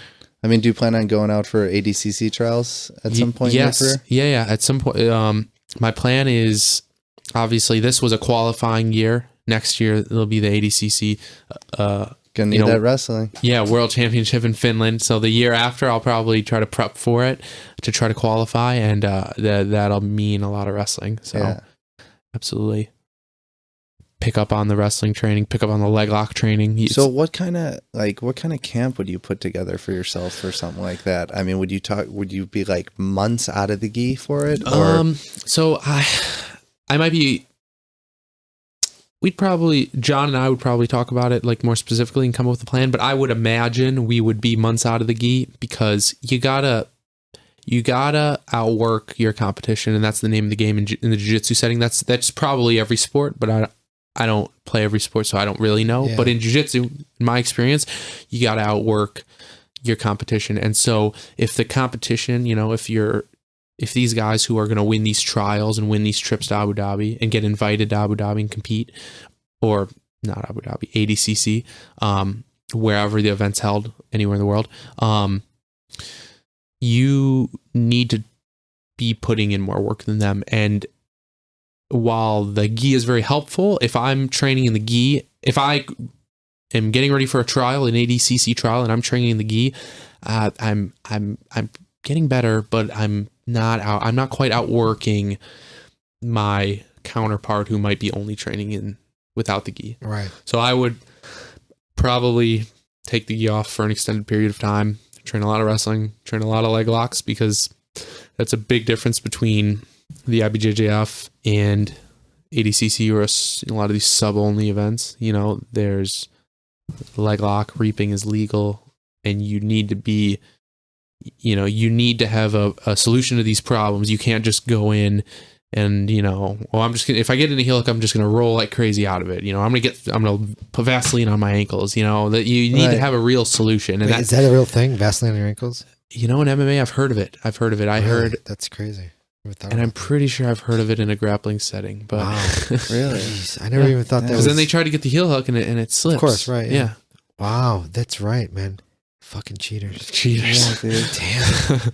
Anything to get an edge. What about doing an EBI? Would you be down for that? I would absolutely be down. That's such a prestigious event at this point that if I got invited, even if I got invited the week of as a last minute replacement and I hadn't been training, I'd still jump the opportunity. Yeah, even if I was, headed into certain death, at the EBI, going to get crushed by someone, I'd still do it. What's your weight? My weight, I weigh about 191, 192. That's what I walk around at. So I'm sure, depending on how much, time in advance, I know that I'll compete at a certain weight. I could get to maybe 185, no problem. Yeah, I should be able to get to 185, maybe even maybe 170 with the night before. Maybe really? With the night before. With the night before weigh-in. Oh, yeah. Not day of weigh-in. They do day of weigh-in. Oh, they do day like of morning. Okay, morning up. Yeah. I could probably do that. I've the lowest I've ever gotten is for the IBJJF I've competed at middle, which is 182 in the gi. So you got to weigh around 177, 178 to be safe. And I remember a week I've cut a lot of weight and it's been bad, but I know, that if I had 12 hours, 8 hours to recover, they could make it. Well, it's just like in EBI, it's like pick your poison. You've got Gary Tonin or Gordon Ryan. Right, exactly. It's like, but that's the 170, 185. Yeah, who do you want? When you kind of, exactly. When you think of it like that, it's like, yeah, man, it does not matter. You gotta, being bigger or stronger than any of these guys, is it going to be irrelevant? Not going to matter. Exactly. But yeah, I'd jump at the opportunity for an EBI. This actually recent one, I got tipped off by a friend, that it'll be at 170. This was way back in the fall, like maybe late November, and then maybe they had announced it all. They had probably announced it already at this point as well, so I wasn't like getting information that nobody had access to. Right. But I was like, oh man, I just won Nogi Worlds, and I was like, at brown belt, I won at brown belt, and I was like, man, I feel like I have, if there's a resume I could send in, I feel like they'd at least glance and be like, oh, Nogi World Champion, like me, maybe we would like consider, having him as an alternate or something, or if someone gets hurt. And so I asked around, and man, there's not a place to send your resume. You have to be contacted by the two people who I spoke to, both were contacted personally by Eddie Bravo, which is really cool. And I respect a lot because, he's throwing that event together. And while he probably has, almost like talent scouts all over the place, sort of like telling him who's, blow up next, he's still taking the time to personally invite these people. Oh yeah, he's super involved. Yeah. But yeah, I was trying to figure out a way to get my resume in front of somebody, and then they're like, yeah, Eddie Bravo contacted me personally. I'm not gonna, I like you, man, but I can't give you his phone number. I'm sorry. I was like, oh, don't worry. I completely understand, Right. So I was really interested in that. But what about combat jiu-jitsu? I don't know if I do combat jiu-jitsu. Did you watch the last EBI? I did. I watched the highlights. I don't know if that'll stick. I mean, I think it's entertaining, but it's entertaining for the wrong reasons. It's entertaining. It's like funny because like guys are like slapping each other. It's interesting. It's a throwback. But it goes back to what you were saying, where it brings back the position of mount to actually matter. Yeah. In a no points setting. Yeah, absolutely. It no longer there's no points to worry about, but now if you're mounted, you have to worry about someone slapping you in the face. Right. I would watch it more, but I don't know I would watch it more, but I don't know if I'd jump at the opportunity to compete in it. Right. Who wants to get who wants to Yeah. get stocked and slapped in the face in front of everybody, dude? Because it's millions of people, basically, Yeah, right. It's like I that's where I would draw the line in terms of training specifically for an event, right? Like all these different jiu-jitsu events, you know, the EBI with the no, I think it's either 10 or 15 minutes of no points in the EBI overtime. That's a style of jiu-jitsu. Those guys are still doing jiu-jitsu. You know, they're just taking points away, and they've added this very specific, you know, tiebreaker system at the end, or like, you know, the IBJJF or the UABJJF, which is, you know, Abu Dhabi, the World Pro, which is all the matches are 6 minutes, so it's a little quicker than the IBJJF, even for black belts, or like your fight to win. It's all still like the same. You know, it's rooted in the same thing. Right. Whereas the combat jiu-jitsu, that's where I kind of like, you know, it's like, how do you train for that? Do you like, you're going to have to get such hardcore training partners to train with you for that. You can't, you know, I can't go to the university club and, you know, make an announcement. All right, guys, I'm going to do the combat EBI. So if you're training with me, you know, slaps are legal, you know, it's Yeah. just, I mean, that's basically what they were doing. I mean, they had the countdown for EBI, and it was just like, they were rolling and slapping each other. yeah, it was like soft, but it Yeah. was just like, hey, I'm letting you know you're exposed here, Right. type of thing. And it was like they're playing really tight jiu-jitsu. Right. Yeah. I would watch it. I would watch it. Yeah. I'd be a little less. I'd be hesitant to participate at this point, but Right. I'd watch You- it. You've been in super fights already, like Yeah, fight to win. and yeah. stuff I've done. like that. I've done fight to win, and I've done respect. I don't think I've done anything else. Fight to win and respect. So how did you get contacted by them? So fight to win, you obviously you go on their website and you turn in, you just like apply. Oh, you do? Yeah, Okay. for a city, they'll usually make an announcement on Facebook through their page, or you know, like Seth Daniels will make an announcement, he'll share something that they're accepting applications to the Chicago fight to win in 2 months. You know, Okay. so did that, and then for respect, I want to say I contacted. No, for respect, actually, I was just I was at Pedigo Submission Fighting for the week, and this was a couple weeks before respect, and they had someone pull out, and the respect is in the St. Louis area. It's put on by a guy named J.W. Wright, and Mount Yeah. Vernon Pedigo's Submission Fighting. That's very close to St. Louis, it's about 40 minutes away, and so he contacted Heath and was like, "Hey, do you know any brown belts, you know, who might want to take this fight?" And so he was like, gave him my name, and then they contacted me. Nice. But yeah. I think Do you have any coming up? no, I don't have any coming up. There'll probably be some. I'll probably apply to the next fight to win that comes to Chicago. I'm sure they're going to come back soon. And we'll just kind of keep, you know, I'll pay attention and see if there's events coming up and turn in an application to them. You know, Yeah. and then if someone just contacts me randomly for something, that'd be awesome too. You know, Yeah. yeah.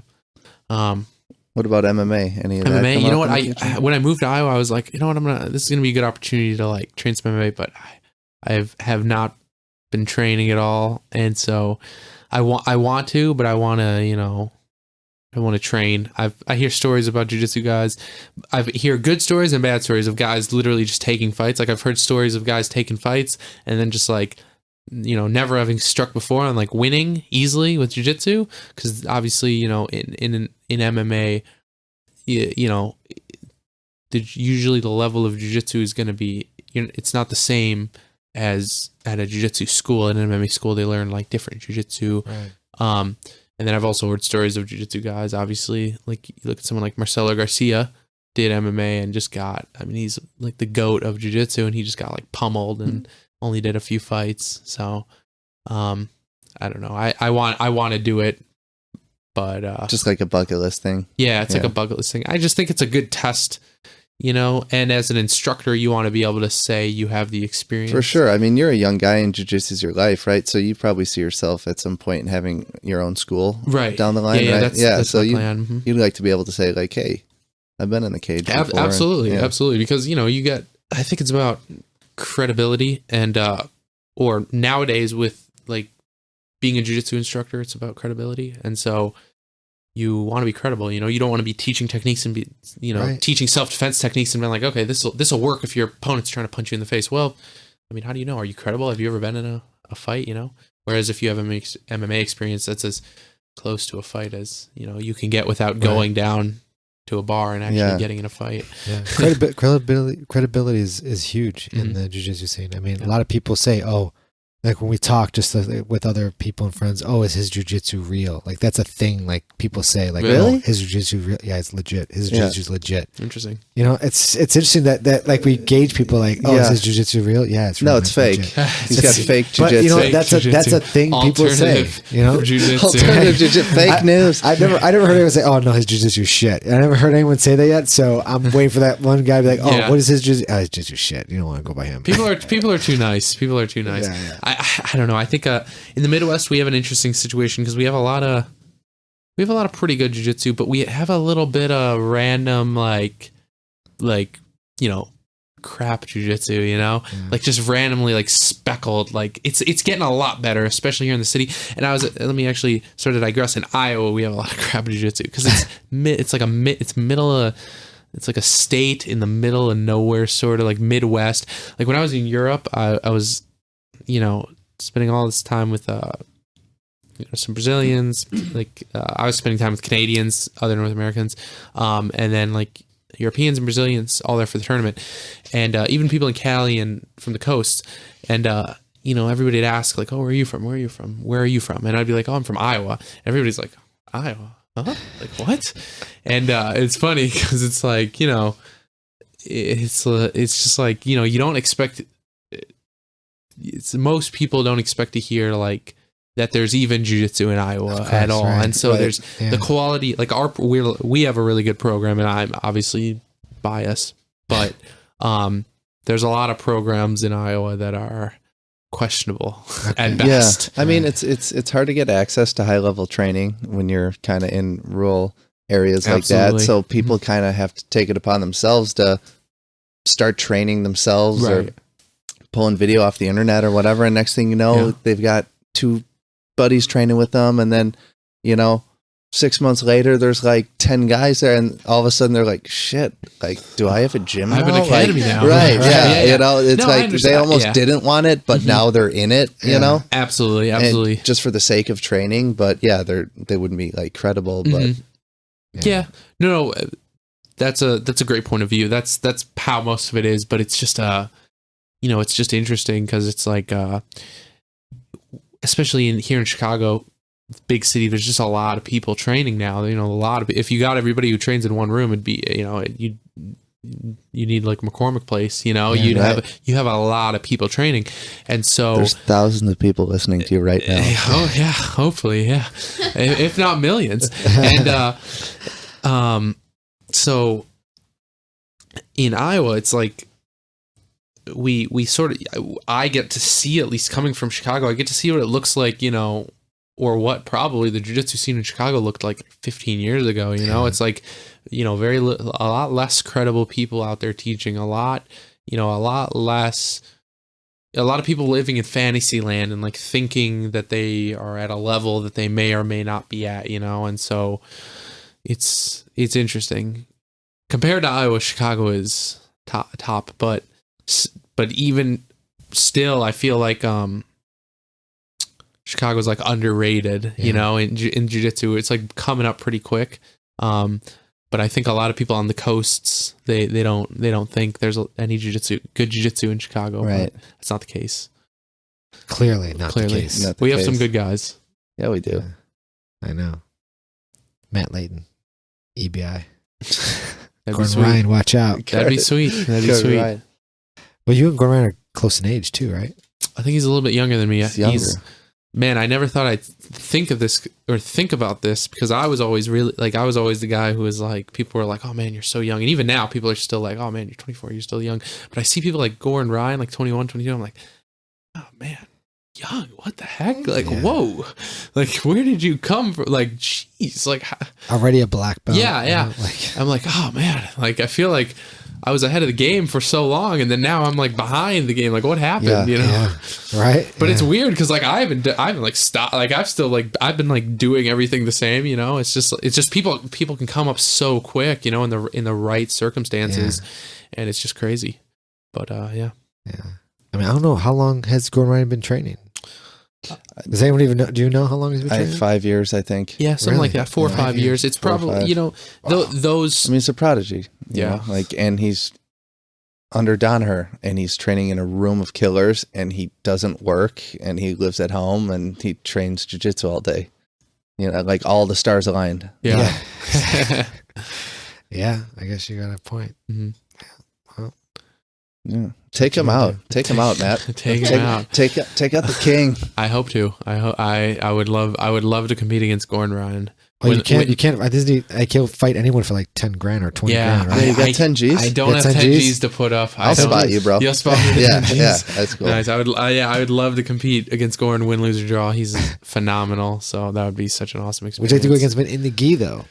Uh, Would you like to put that gi on for him? of course, I'd love to compete against Think him in the your gi. But you chances know would be what? A better. lot of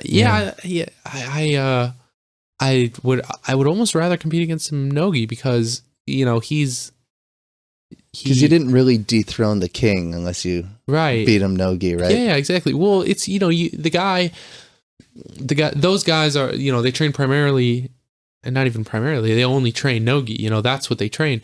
And so I don't think there'd be much, like I don't think competing against Gordon in a no-gi situation, even if the odds are, even if it's 99 out of 100 times I lose, it's like, the chances of if I were to win, what that would mean is is so Right. it's a lot, whereas in the gi it's like the guy doesn't train much in the gi, so why like pull him out of his element, like obviously like he fought with Felipe Pena and Felipe Right. Pena beat him in no gi and then kind of like trolled him back and Exactly. called him out in the gi, but it's like realistically, like Felipe doesn't really want to fight him in the gi. He's just trolling him, because Right. Felipe, Right. because What did he say? Something like, I met you at your rule set for $10,000. They meet me at mine. He goes, meet me for 20 grand in the Yeah. gi Right. or something yeah. like well, that. because it's just it's Yeah. like there's he knows he won't and Gordon won't. He Right, hasn't. right. Why would he? Yeah. And so Who do you like watching? Who's your favorite grappler? my favorite grappler. I watch everybody. Keep a close eye on everybody. Make sure I'm not missing anything. But people who I've watched a lot over the years are the Meow Brothers, Rafael Mendez. I like Murillo Santana. I don't share his style at all, but I think he's awesome to watch. Maria, is Matt your favorite grappler? No. No. Leans into the mic. No. Oh, Yeah. Yeah, Hafa's awesome. I like Yeah. watching him a lot. yeah. I mean Marcelo Garcia. Marcelo, Mhm. is yeah. another one that's amazing. Yeah. So you're going to. I know this episode's gonna air after you're done with your pans. Mm-hmm. But Yeah, we're gang taping a bunch of episodes right now because Nice. we're going to be busy at the end of the month, and we Right. normally record on Sundays. So Mhm. yeah. I see. But so you've been preparing for the pans, and you're flying out tomorrow. Tomorrow. Yep. Tomorrow Right, afternoon. So your preparation for something like this, you're obviously you're training up until you leave. Mhm. When you get down there, do you start doing a little more training down there, or you kind of just kick back? Relax No, and so the stuff? the week of it's not going to be as intense as the other weeks. The other weeks are like the weeks leading up to this. It's like for me it was it's a constant push when I prepare for a tournament. I don't change much. I just I seek out the hardest rounds, and if I'm not dead tired by the end of training, I'm gonna keep some of my tougher rules 30-40 minutes after training's over, and we're going to do rounds 6-5 more rounds, and if I it's one day and I roll with John and I have a close roll, and I felt tired from that roll, I'm gonna tell John, like, John, we're rolling every round today, or any of the guys who I get tough rounds from, I'm gonna literally seek out, get as tired as I possibly can, and then keep rolling. And that's how I like to prepare. And then the week of you can't do that because Right. it's high You don't risk, wanna be high sore. reward. Like you're risking, like you're gonna get bumps and bruises. You're gonna get overtrained. yeah.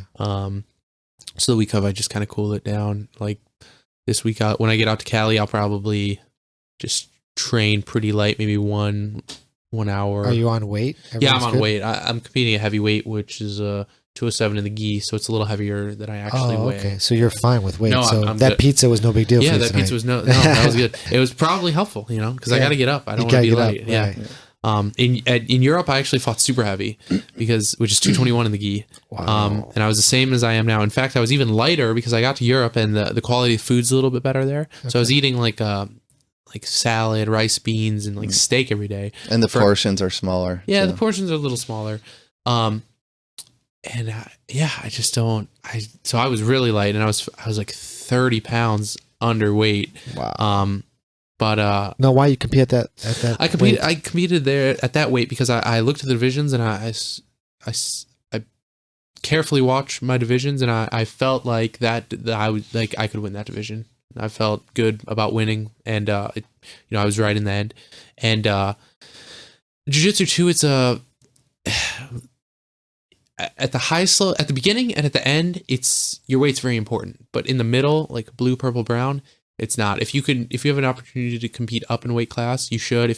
Unless you're very small, you should constantly be doing the open class and constantly testing yourself, because the point of competing is to get better. And when you're tested against someone bigger and stronger than you, that's when you can really test like how technical you are. Right. Because the key is to get technical at these Of belts. course.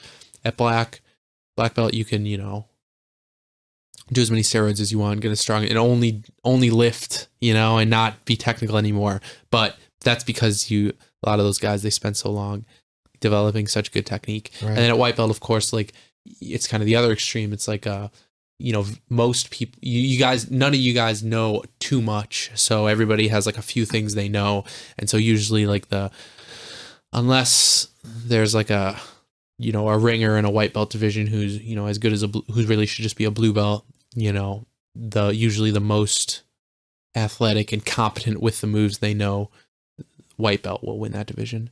But yeah, I just believe that, and I was like, the weight difference won't matter. I'll just get out there and do my best. And Wow. I felt like I could win. Yeah. Wow. It's fantastic. And Maria, you're competing also? Yes. This is going to be your first competition? Yeah. Well, no, this is my first IBJJF competition. Okay. I did Grappling Industries and Submission Challenge in the past, but this is the biggest competition. How many people are in your bracket? 18. 18. 18. God bless. How'd Submission Challenge and Grappling Industries go for you? Good. Submission Challenge I did like last November. It was in Des Moines. There was only like 1 or 2 other girls in my Yeah. division. I lost 3 of my 4 fights, but it was good experience. And then this past Submission Challenge, I got gold in gi and no gi, so Nice. it Very went very good. well. Yeah. Yes. What's your favorite submission? I don't have one. I can't choose. Whatever makes them tap. That's my that's my favorite. Whatever I can get. Yeah, the things I practice. That's Yeah. fun. What about you, Matt? Aren't you like a Baron Bolga? That's what you're known. A little bit. Yeah. That's yeah. your A jam. little bit. A little bit. A lot of bet, A lot of please. bet. You're Berimbolo. I would never guess that. Yeah. Because you're pretty tall. You're Yeah. tall. How tall are you? I'm about 6'1". Yeah. 6'1". Yeah. Yeah. My favorite submission, was that where you were going with that? Well, no, I mean, generally. yeah, generally. Yeah. I like the Berimbolo a lot. Yeah. Yeah. Obviously, I said, I like the Miguel brothers a lot, and I like Rafael Mendez, and Yeah. those guys are primarily, You move like a little guy. Huh? Yeah, I try. I try to move like a little guy. What is your favorite submission then? Since we're talking about it. Probably the bow and arrow choke. Yeah. Or an armbar from the back. I do that a lot. Armbar from the back. Armbar from the back. Yeah. You get like think Are you you're on the back. confused? Think you're on the back. You're on the back, and you're gonna keep your seatbelt, but you're gonna get a Kimura grip on the arm. Okay. You're gonna control the arm, and then you're gonna pass your elbow, your top elbow, over in front of their face, Yeah. and then you're gonna follow that with your leg. So now you're gonna put their back to the mat, and you're in an arm bar, and you're ready to attack the arm bar. Wow. And do you roll? Do you roll? No. Usually you shouldn't need to roll. So You should have them they're on their belly back. down when you're finishing it? No, they're No, on their they're back. on their They're back. in like Oh, a okay. basic arm bar. Yeah. Right. Oh, okay. Yeah. You're just taking their hand from here and moving it around their head. your arm Yep. around Yep. theirs. Yeah. Okay. Yep. Yeah. It's happened to me before. I mean, I never did to someone. Someone's done it to me. Right. Yeah, for sure. Yeah. Yeah. Damn. Jeez, fucking submissions, man. So many in the gi. So Bow and arrow. many, Everyone yeah. tries to get that on me. I Yeah. don't know if it's because I'm little, but they all go for that bow and arrow trick on me, like immediately. I'm like, what the fuck? I'm getting better at defending it, but if they're a lot bigger than me, it's kind of hard to defend it Right. because they just muscle. But it's like a real thing, like all the time. Like that's just normal. Mm-hmm. It's crazy. Yeah. Yeah, What can you What are do? you gonna do? Got to take off the gi. that's Shed it. the pajamas. We talk. You could bow and arrow and no gi. It's real. Really? Usually, it's only for the big guys to do the little guys, Uh-huh. but it happens. How do you do it in no gi?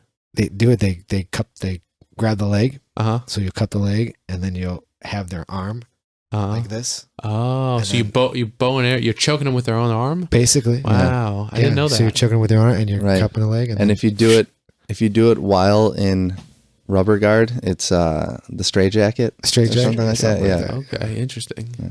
Wow. Yeah, like I said, usually the million bigger guys are trillion doing it. Bigger guys, yeah. doing it to the little guys. Bigger Yeah, guys crushing little guys Yeah. like that. They're like, yeah, I got you in a bone. Thanks for that. Yeah, way to go. Anyway, so sponsors. Sponsors, BJJTs, Yeah. constantly. They've been with me since the beginning. Kings, tentatively. Kings, got to rep Kings, even though it's not official. Make it official, Kings. Yeah, really, make it official. You know how many please. people listen to this? And then Lee Ziedman, he has a law firm in Skokie Niles area. Ziedman and Associates. He's helped me out. I have a patch from him. So if you need all your legal needs, hit up Lee Ziedman. Okay. It's great. And Sam Spiegelman, I think you guys have brought him on the show. Yeah. He's not really a sponsor as much as he's just helped me. He's helped me out with so many little injuries over the years, and he's given me so many little like physical therapy hacks for these injuries that have helped me so much, like my neck and my back. He's a magician. He's magical. Sounds awesome. Yeah. He's a man. Cool guy. And of course, Mark and John, they help me out a lot. Yeah. Mark Vives, John Gooda. And where can people find you? Social media. Social media. So you can hit up my Instagram, Matt W. Leighton, all one word. And Leighton is Leighton. And obviously Facebook. Those are my social media. No athletes page on Facebook? No, I don't. You know, Really? I Wow. you know what I had when I was a blue belt, but then I just took it down Wait, because and a blue belt and then brown belt. You're like, Yeah, no, no. I'm good. No, I'll wait until you know what it is. I noticed this is when it becomes a necessity when people reach their friend limit on Facebook, and I have not reached that level of popularity yet. So when that happens, I'll probably have a Facebook page or a athlete page on Facebook. What is the limit? I believe it's like 5,000? 5,000. 5,000. Yeah. Not there yet. Not there yet. One of these days, maybe. Yeah. Well, how's Eddie gonna get a hold of you if you don't get that? The athlete page. I'm sure I'll find a way. Yeah. I'm sure I'll find a way. How about you, Maria? I don't You don't have Anything? Instagram or What? things. to follow. I only friend people on Facebook if I know them. So Yeah. you can't really follow me on anything. That's a good Don't rule. friend her unless you know her. Are you from Iowa? Denied. I was born in Wisconsin but raised in Iowa. Yes. Okay. All right. Yes. Nice. And then Paul, you've got some announcements, Show right? announcements. Our dojo training camp, which is going to be held at our team Deerfield, April 7th, 8th, and 9th, with Riley Bodycomb, Matt Kirtley, Hillary Witt, and Nelson Puentes. So if you guys want to sign up for that 3-day camp, you could go to grapplerunion.com. /our dojo Chicago. Okay. Yeah.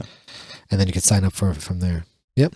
So that's all I got as far as show announcements. So. Sweet. Well, we appreciate you guys coming out. Thanks for Thanks coming for in, having guys. us. Thank you for having us. Really, Yeah. really appreciate it. And I'm glad that we were able to feed you. Even though, I mean, people don't know, like we killed like an hour before the podcast, like waiting for this pizza to come.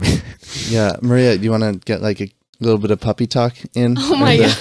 Because we were waiting for this pizza to come, and we were just talking about jiu-jitsu the whole time, and Maria was like, "Oh my god, are you guys going to talk about anything else?" And I'm like, "Oh wait, well, what do you want to talk about?" And she goes, "Dogs. You have a dog?" I go, "Yeah, her name's Gracie." What else you got? So that backfired on you. Yeah, it really did. But you know It that really did. there's actually like a canine fit club. Like that's a thing. People go work out with their dogs. I mean, you have like the puppy bowl, right? You have puppy jujitsu. It's easy. Just, What? Look at Why she not? loves it. Look at Still- Wow. puppy jujitsu. So you're gonna take your dog with you to jujitsu. teach. I think there should be technique? already a supply of dogs there, Oh, like on wow. hand. Have you seen? Interesting. I haven't seen. You know what? Like a ranked like dog collars. Oh yeah. That's a great Is that a idea. thing? That's a good idea. Is that a thing? I mean, we can make Let's it happen. make that a thing. Grappler Union, Might have to like, edit rank this out. dog count. Patent it. I mean, I think I could take a dog. I think for me, I think I could choke a dog But out. could you do it? Like, would you have it in you? Look, that 'Cause dog could dogs are get out cute. of That's the anything thing that you try. Yeah. See, Matt's got a heart, man. You're Yeah. I you're will a cold I would just motherfucker. grab that dog. I think I could pull off a leg You're like gonna a bow dog. and arrow choke the dog, and its spine's gonna break. Oh my god! All right, let's Oh, not yeah. hurt the dog. Sorry. Please. We're not trying to hurt the dog. Thanks They for will coming on the tap show. out. Tap out. Tap. All right, guys. Thanks for joining us another episode. We'll see you. Bye. Thanks for joining us on another episode of Grappler Union. Siri, how can our listeners find out more info? For more information about Grappler Union, you can visit them on the web at grapplerunion.com or follow them on Instagram and on Twitter at Grappler Union. Like them on Facebook at facebook.com/Grappler Union. Also be sure to subscribe on iTunes. All episodes are available on the Grappler Union YouTube channel. Be sure to subscribe. Anthony, I really enjoyed the podcast. Can't wait to hear the next one. Thanks, Siri.